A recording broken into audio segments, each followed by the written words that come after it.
Nah, kalau proses di alamnya juga kayak gitu kan, kotoran burung masuk ke air dan dimakanin si ikan. Itu untuk kotorannya nggak berbahaya buat ikan. Formulanya Pak Haji Asari yang membuat filtrasi ini dibikin sedemikian rupa seperti serapan alamnya. Dan amonia itu tinggi bisa dari feses burung kan. Nah, di aviari kan nggak cuma 1-2 nih burungnya, ratusan ya kan. Benar.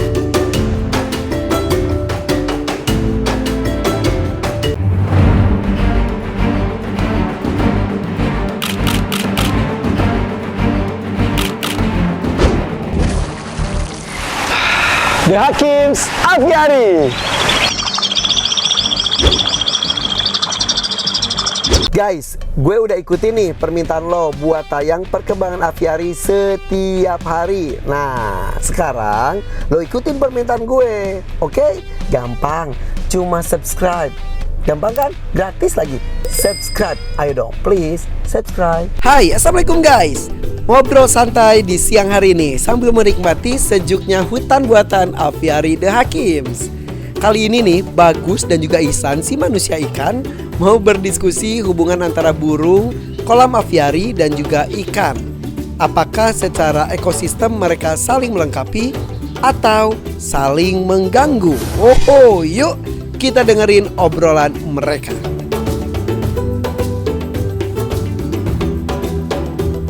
Oke San, barusan kan kita sudah berenang bareng Jalu ya. Tadi dapat challenge juga dari Jalu.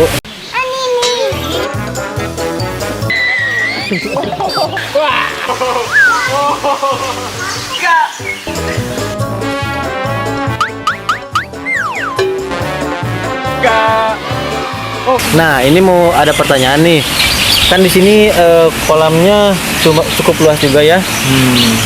Kurang lebih setengah dari aviari ini ada gak? Kurang lebih ada lah. Iya, kurang lebih ada. Aviari ya. Nah, ini mau menanyakan satu hal. Kan di sini ada ratusan burung nih. Otomatis kan dia kan terbang bebas, udah gitu kan kotorannya jatuh ke dalam kolam itu. Ya. Kira-kira untuk kolamnya dan untuk ikan-ikannya ada pengaruh gak? Nah, untuk kotoran burung pengaruh terhadap ikan. Nah, itu sebenarnya kita kan di sini membuat secara ekosistem lah istilahnya. Nah, kalau proses di alamnya juga kayak gitu kan. Kotoran burung masuk ke air dan dimakan sebenarnya itu bakal dimakanin si ikan. Itu untuk kotorannya gak berbahaya buat ikan. Nah, kelebihannya ikan itu sebenarnya itu makhluk ikan itu lebih ke dia bisa mengurai kotoran, istilahnya kotoran di darat ya. Kelebihannya ikan itu kelebihannya ikan, kelebihannya air. Yang luar biasanya lagi seperti kelebihan air laut. Kalau air laut kan penguraiannya lebih Cepat, tajam, dia lebih betul. cepat. Malahan apa benda sekeras apapun kalau air laut kan bisa terurai. Nah, untuk air tawar pun juga sama. Makanya di dalamnya itu ada bakteri, terus seperti kandungan-kandungan lainnya lah, seperti probiotik, bakteri baik, bakteri jahat ada semuanya di air ini untuk dia mendukung kehidupan ekosistem air. Nah, makanya dari itu untuk kotoran burung nggak masalah sebenarnya di kolam apiari ini. Tapi karena kita kolam ini airnya tetap ini saja. Nah, kita mungkin hanya perlu mengakali di filtrasinya doang. Nah, itu. Karena kita mengingat airnya itu saja untuk di kolam apiari ini.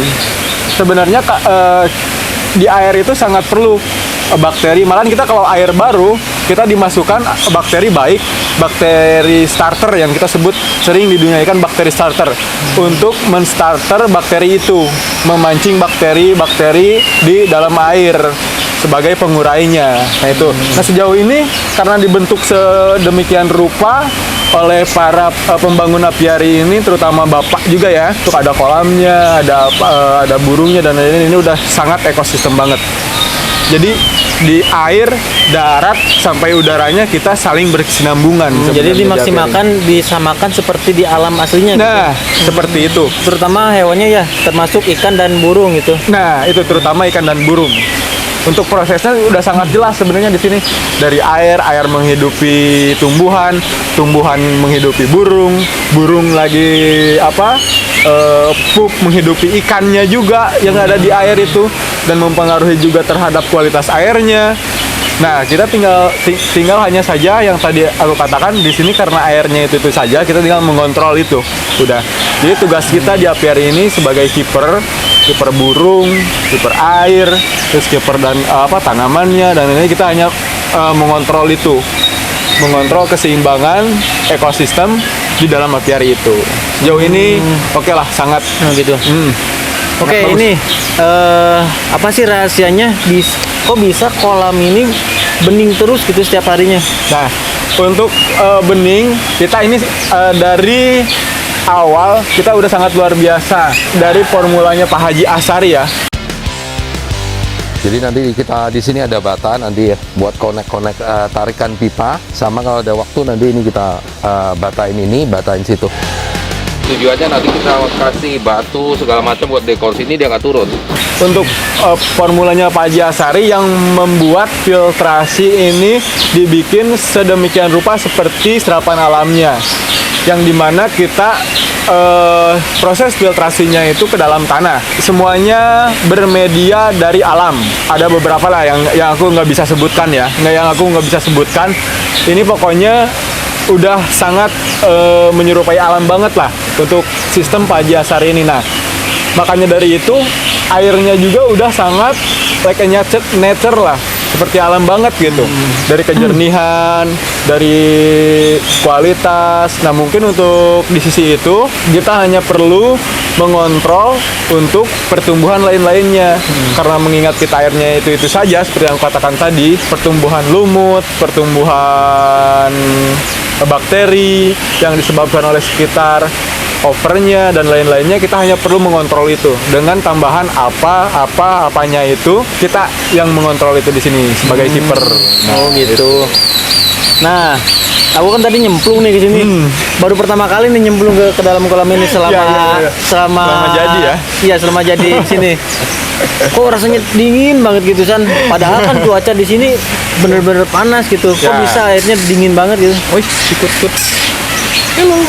Nah, itu kenapa kita terasa dingin banget di apiari, karena satu ya, di sini kita di sekitar udah resapannya bener-bener tanah, resapannya bener-bener tumbuhan hijau. Nuansa juga berpengaruh sih sebenarnya, nuansa dibanding di tembokan gitu ya, perkotaan lah istilahnya. Kalau di sini kan nuansanya hijau, tumbuhan, sekitarnya tumbuhan, tanah, dan berpengaruh juga terhadap sinar matahari ya. Kalau sinar matahari kan kita pantulan itu kalau ke tembok lagi terasa panas, karena udara panas itu dihasilkan, suasana panas itu dihasilkan dari pemantulan cahaya di tembok ke atas. Nah, kalau di sini kan kita nggak pakai sama sekali tembokan, yang ada batuan, pasir, air. Nah, itu untuk penguraian panas lebih ke terserap, bukan pemantulan lagi terhadap suhu sekitar. Ya, jadi nuansa dinginnya dapat udara maupun di airnya sendiri. Dan mengingat airnya kan kita langsung nyerap ke Bawah ya. ke bawah, ke filtrasinya yang kita gunakan under gravel ya, under gravel di sistem filtrasinya ini. Jadi menyerap ke bawah, bukan di samping, ataupun menurut gua kalau di samping juga sih sebenarnya ini udah pasti dingin, soalnya nuansa sekitarnya ya kayak gini lah seperti kalian lihat gitu. Sejuk banget Bagus ya. lihat. Sejuk.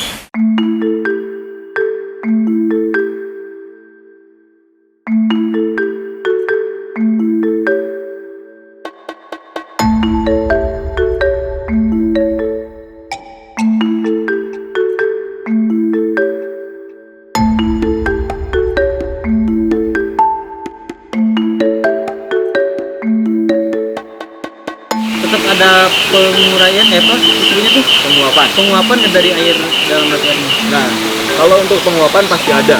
Sesejuk-sejuk apapun, misalkan kita di gunung, misalkan kita di daratan tinggi, penguapan pasti ada. Tapi jumlah penguapannya tidak sebesar di daratan rendah atau di cuaca yang begitu panas gitu ya, secara langsung gitu. Dengan kita bisa mengukur dengan suhu udara sekitar aja.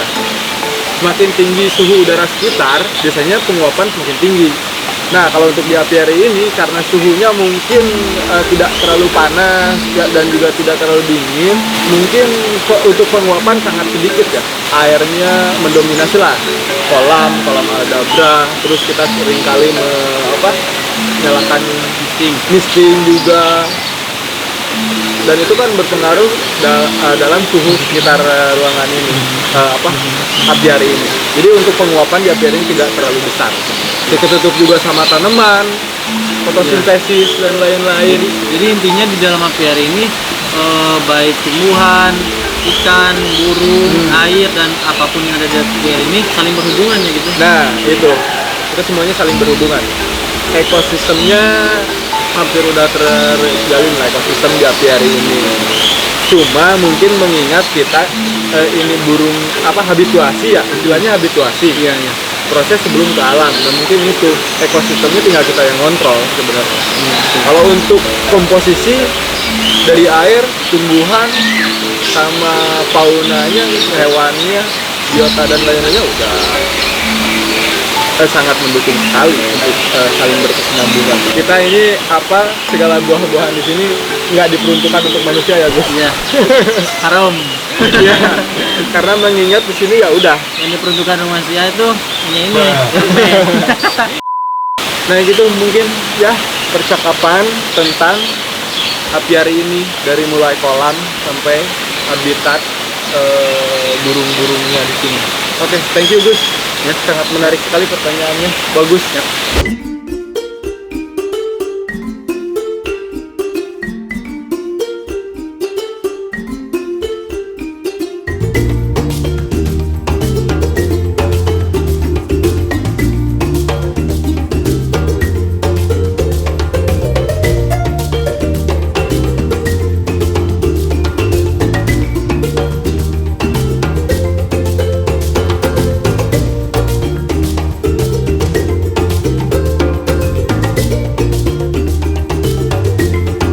Bersama dokter aku di sini tadi lagi aktivitas, kebetulan aku tarik dulu dokter. Dokter kan udah lihat ya, Iya. kondisi kolam apiari. Gimana menurut dokter sih? Ini kalau kondisi kolam aviari di sini karena kolamnya besar dan filternya pun menyeimbangi ya, Ya. juga besar, jadi terfiltrasinya bagus di sana. Bagus Jadi, airnya bagus, terus dilihat dari kondisi ikan-ikannya juga sehat-sehat semua, gitu. Nggak ada yang menyimpang. Gitu. Nggak ada, baik-baik saja berarti Baik-baik ya? saja. Kualitas air enak tuh. Kualitas airnya Berarti bagus. ikan pun cenderung sehat juga dok. Dan betul. benar nafsu makannya bagus juga dok. Iya, aktivitasnya juga bagus ya kan, Bagus, gesit-gesit gitu. aktif gesit-gesit juga. Nah itu mungkin itu salah satu indikator air sehat juga Iya, ya dok. air sehat. Heeh. Jadi kalau kita ngomongin kualitas air yang paling lihat tuh mengenai filtrasi aerasinya oksigen kan yang pertama kita lihat tuh. Iya, Oksigen iya. Karena di aviarium kita bikin senatural mungkin, ada air mengalirnya, Iya. ada air terjunnya, berarti kandungan Kaya lah, oksigennya kaya itu lah. pasti banyak Iya, ya kan. kaya untuk Itu yang oksigen ya. utama. Yang kedua itu amonia sebenarnya. Amonia, nah iya benar. Nah.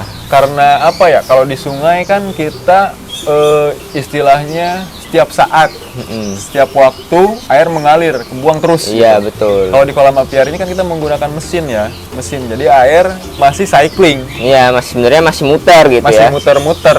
Masih muter, ada satu waktu itu masih muter meskipun sebagian ada yang Nah, kebuang. iya, sebagian ada yang kebuang untuk ini dok, untuk penggunaan kolam-kolam kandang kurangnya. Iya, betul. Jadi dia pakai kolam di air aviari ya. Air apiari itu pakai kolamnya, Berarti tiap hari ada pergantian air. pergantian air. Nah, Walaupun beberapa persennya gitu kan. betul. Jadi amoniaknya pun jadi nggak terlalu banyak karena airnya pun Ya, berganti ya, terus. seger mulu lah istilahnya Seger ya. mulu, ya kan? Tidak jenuh lah. Air tidak begitu jenuh walaupun ini sungai buatan. pH-nya gimana tuh dok sebenarnya? Kalau ukuran pH jadi sekitar 6,9 sampai 8 lah pH yang bagus tuh. Sebenarnya Normal ya? Normalnya. Normalnya ya. Jadi kan pH itu asam atau basanya ya. Jadi ambil netral itu kita ambilnya. Nah, pH habis itu suhu. Suhu. Nah, kalau mengingat dari suhu, Dok, aku ada perbedaan bandingan suhu di antara kolam-kolam lain ya, megatank. Iya, betul. Nah, terus ya akuarium-akuarium lainnya, apalagi akuarium. Nah, di apiari ini identik bukan hangat, dingin malahan. Iya. Soalnya emang bener-bener luas dan tiap hari nggak kena panas istilahnya, soalnya kita ngintupin misting terus gitu. Dan akibat pohon-pohon di sekitarnya Iya, mungkin ya, akibat pohon di sejuk sekitar. lah istilahnya. Kita bikin aviari itu senyaman mungkin, sejuk gitu, nggak panas, nggak sumuk gitu ya. Iya, benar-benar. Jadi airnya pun ikut dingin. dingin, identik relatif dingin, maksudnya relatif dingin gitu. Nah, jadi dari kualitas air ini tuh apa sih, dia tuh bikin stres enggaknya ikan sebenarnya. Kalau kita lihat ikannya normal, bagus, nggak stres, itu nggak bikin penyakit. Kan penyakit tuh banyakan awalnya itu dari stres gitu. Stres ya? Stres dari ikannya, nggak mau makan, aktivitasnya jelek, jadi jatuhnya ada penyakit. Jatuhnya karena stres, karena drop, terseranglah suatu penyakit. Iya. Nah, kebanyakan kalau semisal kualitas airnya jelek, itu yang misal ya, bakteri yang sering menyerang ikan itu Aeromonas, bakteri Aeromonas. Oh. Yang nyebabin apa sih, badannya Itu serangannya ke badannya merah-merah gitu kan. ke kulit apa ke dalam organ dalam? Kalau Aeromonas masih ke kulit dulu biasanya. Kulit dulu. Iya. Baru kalau ke kulit ada juga bisa juga memungkinkan serangan ada dalam juga. Serangan dalam ke pencernaannya juga. Oh, gitu. Mungkin itu karena tingginya amoniak ya. Ada tinggi amoniak, itu yang paling banyak pengaruh penyebab dari bakteri menyerang itu amoniaknya itu. Oke. Berarti air baik banget ya. Kondisi air apiari baik banget. Nah, untuk itu karena airnya baik nih, dirasa baik ya, hewan-hewan juga hidup, ikan-ikan sehat, berarti aman ya selama ini aku renang-renangan kayak gitu di apiari. Iya, betul. Oh, dan amonia itu tinggi bisa dari feses burung, Han. Oh. Nah, iya, di aviari kan nggak cuma 1-2 nih burungnya, ratusan ya kan. Benar. Karena ratusan, amoniaknya juga bisa banget tinggi gitu. Nah, itu pun kita harus maintenance itu sebenarnya. Kolam aviari kan juga buat minum burung tuh. Ya, benar, Dok. Aku nih paling kalau maintenance si kolam apiari pakai probiotik. Oh iya, probiotik ya. Iya, emang probiotik itu bagus ya. Jadi dia bisa mengurai amonia ya. Karena bakteri baiknya kita tambahkan, bakteri yang jeleknya dia kalah gitu buat makanin amonia yang ada di kolam gitu. Jadi ya jadinya pertumbuhan bakteri yang jahat istilahnya itu nggak banyak gitu, karena kita ngasih bakteri baik di air kolam gitu. Ya, Jadinya gitu. terurai gitu. Benar-benar berarti aman banget ya. Aman banget, Ditambah, alhamdulillah. Filtrasi oke, dan lain-lain, perawatan air, water change setiap berkala gitu. Terus ditambah penambahannya probiotik itu. Iya, betul. Ini sangat aman berarti di apiari. Nah, kalau bagi burung, kalau minumnya jelek nih, kualitas airnya jelek, banyak bakterinya, ini biasanya penyakit yang keluar tuh E. coli, Escherichia coli. Itu bisa nyebabin burung kena penyakit kolibasilosis. Jadi organ dalamnya itu hancur. Jadi karena ada bakteri itu, organ dalamnya saling ngikat gitu, usus ngikat ke lambung, ngikat ke hati gitu. Jadi bener-bener jadi banyak nanah di dalam organnya. Itu sangat bahaya itu. Ini burung sehat-sehat ya? Ini burung alhamdulillah sehat-sehat. Jadi dokter belum yang ada. sering ngecek lah, cek lapangan kondisi hewan-hewan lain, burung sehat ya. Alhamdulillah nggak ada penyakit E. coli. Sumber minumnya di kolam iya, juga. betul. Nah, makanya karena ikan sehat, burung sehat, berarti maintenance airnya itu benar-benar bagus. Baik. Oke. Nah, sekarang udah jadwalnya ya, San ya? Udah jadwalnya, Udah Dok. jadwalnya. Aku mau ke apiari dah. Oke, Aman ya, siap. udah ada penjelasannya di dokter tentang air apiari, kondisinya seperti apa. Nah, kurang lebihnya begitu. Oke, langsung, Dok, aku langsung ya. Thank you, Oke, Dok. siap. Thank you. Itu dia guys pembahasan yang telah disampaikan oleh Bagus dan juga Iksan Manusia Ikan dan juga Dr. Roy. Semoga bermanfaat ya guys ya. Oke, bye-bye. Assalamualaikum.